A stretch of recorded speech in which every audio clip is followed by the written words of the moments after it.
প্রিয় শিক্ষার্থী, আশা করি সকলে ভালো আছো। আমরা অনলাইন শিক্ষা কার্যক্রমের অংশ হিসাবে বিভিন্ন ভিডিও ক্লাস আমরা নিয়ে থাকি।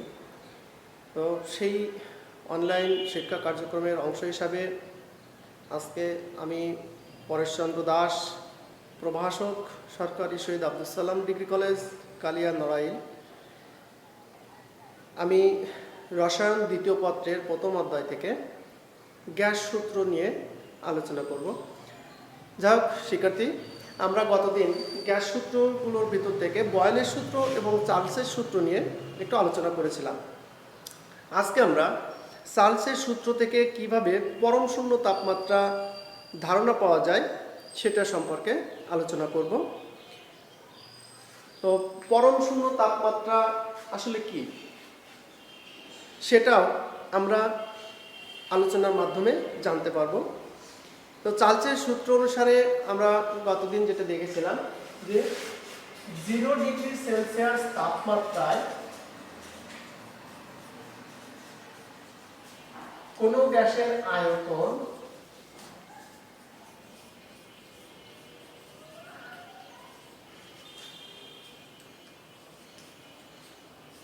V0 এবং T ডিগ্রি সেলসিয়াস তাপমাত্রায় গ্যাসের আয়তন VT হলে VT is equal to V0 plus V0 into T by 273। এটা আমরা চার্লসের সূত্র থেকে পেয়েছি। যাও এখন যদি আমরা দেখি VT সমান V0 into 1 plus T by 273, অর্থাৎ V0 কে যদি আমরা এখান থেকে কমন নিই তাহলে আমরা এই সমীকরণটা পাই VT is equal to V0 into 273 plus T by 273। T হচ্ছে সেলসিয়াস স্কেলের তাপমাত্রা। T হলো সেলসিয়াস স্কেলের তাপমাত্রা। যদি T সমান সমান -273 হয়, অর্থাৎ যদি ছোট হাতে T সমান সমান -273 ডিগ্রি সেলসিয়াস হয়, তাহলে VT সমান সমান আমরা পাই V0 into 273 minus 273 by 273 is equal to V0 into 0 is equal to 0, অর্থাৎ VT is equal to 0। তাহলে আমরা কি দেখলাম যে 0 ডিগ্রি সেলসিয়াস তাপমাত্রায় গ্যাসের আয়তন V0 এবং T ডিগ্রি সেলসিয়াস তাপমাত্রা যদি VT হয়, তাহলে চার্লসের সূত্র অনুসারে আমরা পাই VT সমান V0 plus V0 T by 273। এখন সমীকরণ থেকে আমরা পাচ্ছি যদি আমরা এই T অর্থাৎ ডিগ্রি সেলসিয়াস স্কেলের তাপমাত্রা এটাকে যদি -273 ডিগ্রি ধরি, তাহলে দেখা যায় যে গ্যাসের আয়তন শূন্য হয়ে যায়, অর্থাৎ -273 ডিগ্রি সেলসিয়াস তাপমাত্রায় সকল গ্যাসের আয়তন তাত্ত্বিকভাবে শূন্য হয়ে যায়। এটা হচ্ছে আমাদের পরম শূন্য তাপমাত্রা, অর্থাৎ -273 ডিগ্রি সেলসিয়াস তাপমাত্রায় যেহেতু সকল গ্যাসের আয়তন তাত্ত্বিকভাবে শূন্য, তাই এই তাপমাত্রাটাকে আমরা পরম শূন্য তাপমাত্রা হিসেবে ধরে নিতে পারি। কি হিসাবে? পরম শূন্য তাপমাত্রা হিসাবে। এখন আমরা জানব তাপমাত্রার পরম স্কেল বা কেলভিন স্কেল কিভাবে আসে। আমরা দেখলাম যে -273 ডিগ্রি সেলসিয়াস তাপমাত্রায় গ্যাসের আয়তনটা হয়ে যাচ্ছে শূন্য। যাক, এই -273 ডিগ্রি সেলসিয়াসকে শূন্য ধরে প্রতি ডিগ্রি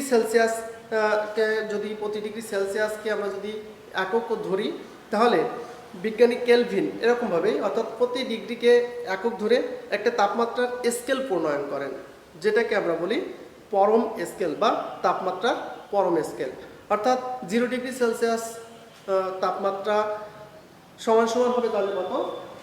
আমরা যদি একটু দেখি, অর্থাৎ 0 degree Celsius is equal to 273 Kelvin. কেন? কারণ কি -273 degree Celsius is equal to 0 kelvin.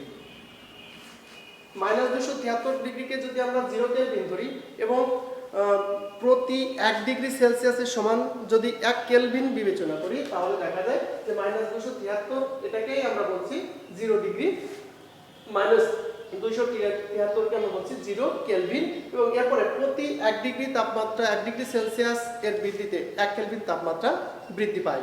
সুতরাং এই -273কে 0 ধরলে 0 ডিগ্রি সেলসিয়াস সমান হবে 273 কেলভিন।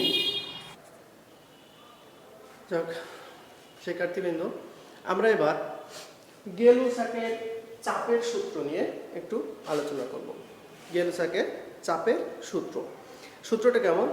স্থির আয়তনে নির্দিষ্ট ভরের কোনো গ্যাসের উপর প্রযুক্ত চাপ গ্যাসের পরম তাপমাত্রা সমানুপাতিক। বয়েলের সূত্র এবং চার্লসের সূত্র পরবর্তীতে এসে বিজ্ঞানী গেলুসাক পরীক্ষার মাধ্যমে দেখলেন যে চাপের সাথে আয়তনের যেমন সম্পর্ক আছে, তাপমাত্রার সাথে আয়তনের যেমন সম্পর্ক আছে, ঠিক তেমনি তাপমাত্রার সাথে চাপেরও একটি সম্পর্ক আছে। সম্পর্কটা কেমন? যে তাপ যদি বৃদ্ধি করা হয় আয়তন স্থির রেখে, নির্দিষ্ট ভরের কোনো গ্যাসের আয়তন স্থির রেখে যদি তাপের পরিবর্তন করা হয়, তাহলে সমান অনুপাতে অর্থাৎ একই হারে ওই গ্যাসের চাপটা বৃদ্ধি পায়। অর্থাৎ যদি আমরা সমীকরণের মাধ্যমে দেখি, P সমানুপাতিক T, যখন N ও V স্থির, অর্থাৎ কোনো গ্যাসের তাপমাত্রার পরিবর্তন করলে চাপের পরিবর্তন ঘটে কি হারে? সমান অনুপাত, অর্থাৎ তাপমাত্রা বৃদ্ধি করলে গ্যাসের চাপ বৃদ্ধি পায়, আবার তাপমাত্রাকে যদি আমরা হ্রাস করি তাহলে গ্যাসের চাপ হ্রাস পায়। সমীকরণটাকে যদি আমরা সমতা করি তাহলে P সমান KT, যেখানে K হচ্ছে কি ধ্রুবক। এখন কোন গ্যাসের আয়তন স্থির রেখে আমরা যদি তাপমাত্রাকে পরিবর্তন করে T1, T2, T3 ইত্যাদি, অর্থাৎ আয়তন স্থির রেখে যদি তাপমাত্রার পরিবর্তন করি এবং এর ফলে চাপ পরিবর্তিত হয়ে যদি P1, P2, P3 হয়, তাহলে উপরোক্ত সমীকরণটাকে আমরা সম্পর্কটাকে এভাবে দেখাতে পারি যে P1 সমান KT1, P2 সমান KT2, P3 সমান KT3, এরকম আরো অনেক সম্পর্ক আমরা দেখাতে পারি। এখান থেকে আমরা পাই P1/T1 is equal to K। দ্বিতীয় সমীকরণ থেকে P2/T2 সমান K, P3/T3 সমান K। অর্থাৎ প্রত্যেক ক্ষেত্রে দেখা যায় যে চাপ এবং তাপমাত্রার অনুপাত একটা ধ্রুবক রাশি।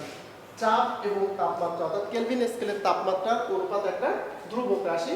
তাহলে আমরা এখান থেকে তিনটা সমীকরণ থেকে বলতে পারি যে P1/T1 is equal to P2/T2 is equal to P3/T3 সমান ধ্রুবক।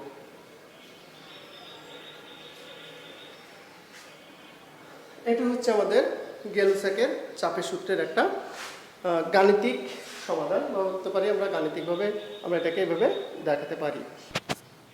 প্রিয় শিক্ষার্থী, আমরা যদি গেলুসাকের এই সূত্রটাকে গ্রাফ এর সাহায্যে বোঝার চেষ্টা করি, তাহলে আমরা দেখব যে যদি আমরা x অক্ষ বরাবর তাপমাত্রা T কেলভিন স্কেলে এবং y অক্ষ বরাবর চাপ P কে অ্যাটমসফিয়ার স্কেলে স্থাপন করি, তাহলে দেখা যায় সকল ক্ষেত্রে অর্থাৎ ভিন্ন ভিন্ন স্থির আয়তনের জন্য আমরা একটা করে মূল বিন্দুগামী সরলরেখা পেতে পারি।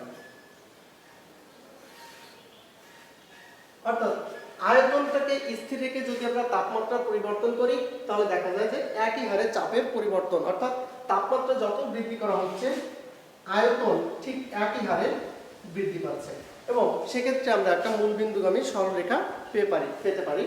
এই গ্রাফটাকে আমরা বলি আইসোকোর বা সমতাপীয় লেখ। কি বলি? আইসোকোর বা সমতাপীয় লেখ। তো শিক্ষার্থী, আজকে এই ক্লাস এ পর্যন্ত। আমরা আজকে দুটো জিনিস শিখলাম।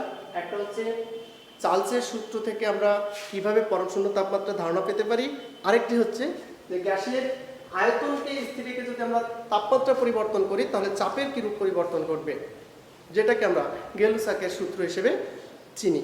যা হোক, তো ভালো থেকো সবাই। প্রধানমন্ত্রীর নির্দেশনা মেনে, স্বাস্থ্যবিধি মেনে চলবো। আমরা ঘরে থাকবো, সুস্থ থাকবো। সবাই ভালো থেকো। খুদা হাফেজ।